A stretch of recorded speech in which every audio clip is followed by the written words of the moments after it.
जो प्रिंसिपल आए थे अभी 22-25 प्रिंसिपल आए थे, जहाँ पे टीएमसी के स्कूल के प्रिंसिपल थे, ग्रांटेड स्कूल के प्रिंसिपल थे, नॉन ग्रांटेड स्कूल के प्रिंसिपल थे।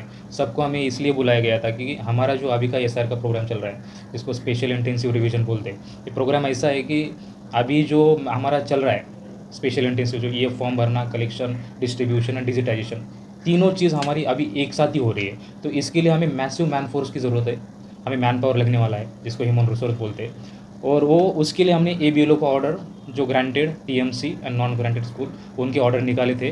तो मैंने अभी उनको यही रिक्वेस्ट किया है कि किसी भी कंडीशन में, अभी 8 अगस्त हमारा अल्टीमेट टाइमलाइन है, तो उसके मध्य नज़र रखते हुए हमें जल्दी से जल्दी ABLO हमें यहाँ पे प्रेजेंट करना बहुत ज़रूरी है, और उसको BLO को असिस्ट करना बहुत ज़रूरी है, जिससे हमारा डिजिटाइजेशन प्रॉपरली हो। अभी हमारा डिजिटाइजेशन मुमरा का 40% तक गया है, जो पूरे 18 हमारे कंस्टिट्यूंसी है ठाणे ज़िले में, तो उसमें हम 4th रैंक पे अभी है।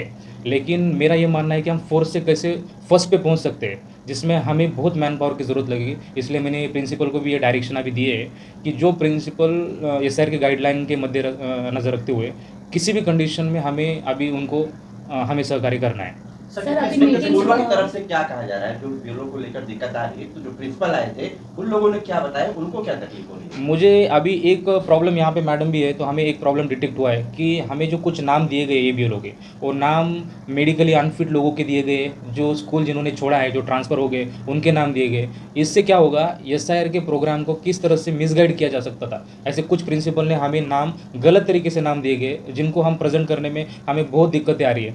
तो मैंने प्रिंसिपल को ये बोला है कि अगर हम एडमिनिस्ट्रेशन को अगर मिसगाइड करोगे, तो आपके ऊपर कड़क से कड़क कार्रवाई मेरी तरफ से होने वाली है। कुछ स्कूलों को आपने कुछ नोटिस वगैरह भी दिए हैं अभी? यस, कितनी स्कूलों जो को नोटिस दिया गया? क्या नाम है मैंने स्कूलों का? ज्ञानदीप स्कूलों का नाम क्या है? विद्या मंदिर मुमरा, ज्ञानदीप विद्या मंदिर मुमरा जो है, वहाँ के 3, अभी आप यहाँ पे देखोगे तो 3 के 3 BLO जो है, उन्होंने ऐसे नाम दिए जो ऑलरेडी BLO है। तो ये क्लियरली हमें मिसगाइड किया जा रहा है इस स्कूल की तरफ से, क्योंकि जो BLO ऑलरेडी रह चुके हैं, उनके नाम हमें क्यों दे रहे हो आप? हमें ऐसे नाम दे दो जो BLO, जो BLO नहीं है तो वो ही असिस्ट कर पाएंगे। तो ये हमें मिसगाइड किया जा रहा है। और दूसरा जो स्कूल है, सनशाइन कॉन्वेंट प्राइमरी स्कूल जो है, सनशाइन, तो ये सनशाइन का प्रिंसिपल कोई इंचार्ज होगा, वो कोई भी वहाँ पे प्रेजेंट नहीं था। तो मैंने बोला है कि सनशाइन स्कूल जो है वो एकदम इरिस्पॉन्सिबली बिहेव कर रहे हैं। SR का उनको कोई सेंसिटिविटी नहीं है। हम किस तरह से मेहनत करें, day in and day out हम SR का काम कर रहे हैं, उसमें उनका कोई भी योगदान नहीं है।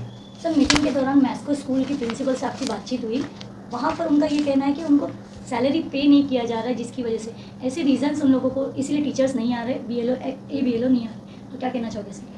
उन्होंने जो बात बोली है कि सैलरी, ये देखो, ये जो प्रोग्राम है, this is the national program, ये इलेक्शन कमीशन ऑफ इंडिया से प्रोग्राम कंडक्ट किया जा रहा है। हम सब डेपुटेशन के ऊपर है, हम एकदम मतलब काम जो कर रहे हैं 100% डेडिकेशन के साथ काम कर रहे हैं। अभी जो मेरा पेपर वर्क था, जो कोई सैलरी डिसबर्समेंट का इशू है जो हमें मिल रहा है, इलेक्शन कमीशन ऑफ इंडिया से मिल रहा है, सेंसस कमीशन जो है वहाँ से मिल रहा है, तो हमने पूरा पेपर वर्क मुमरा प्रभाग समिति में जो 79 लाख का वो पूरा पेपर वर्क हमने कंप्लीट करके आगे भेज दिया है।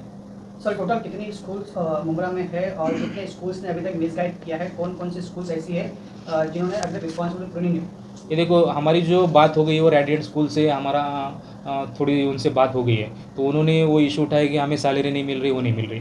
ये देखो, अगर आपको सैलरी, आपको प्रॉपर ऑलरेडी सैलरी है और जो आपको इंस्टॉलमेंट मिलने वाला है वो भी 100% मिलेगा, लेकिन वो रीज़न नहीं हो सकता है कि आप वोटर को हेल्प ना करो।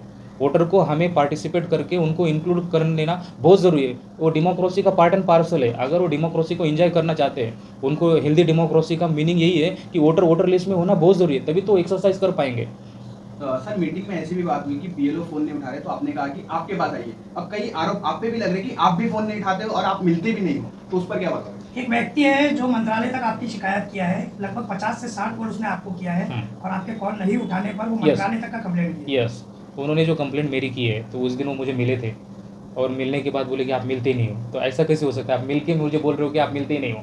ये तो सबसे गलत बात मुझे लगा उस दिन कि उन्होंने मुझे मिला और बोल रहे कि आप मिलते नहीं हो। और मैंने उनको क्या किया? एक कॉल नहीं उठाना, नहीं, एक चीज़, ये एक चीज़ याद रखो। और उनको मैंने ये भी बोला है कि पोलाइटली बोला है कि आपको कुछ काम होंगे तो मेरे पास लेके आओ। तो उन्होंने बोला है कि मैं कल लेके आऊँगा। तो मिलने के बाद वो मुझे मिले और उसके बाद भी वो बोल रहे कि मैं कल, मेरे पास अभी डॉक्यूमेंट नहीं। मैंने बोला आप मुमरा में रहते हो, तो जो डॉक्यूमेंट्स है, जो आपकी कंप्लेंट है, मैं उसको सॉल्व कर दूंगा, आप मेरे पास वो कंप्लेंट लेके आओ। लेकिन वो कंप्लेंट लेके नहीं आएंगे, उन्होंने बोला कि मैं कल लेके आऊँगा, तो इसका मतलब वो भी मुझे मिलने के लिए इंटरेस्टेड नहीं है, ऐसा लगा। ठीक ठीक।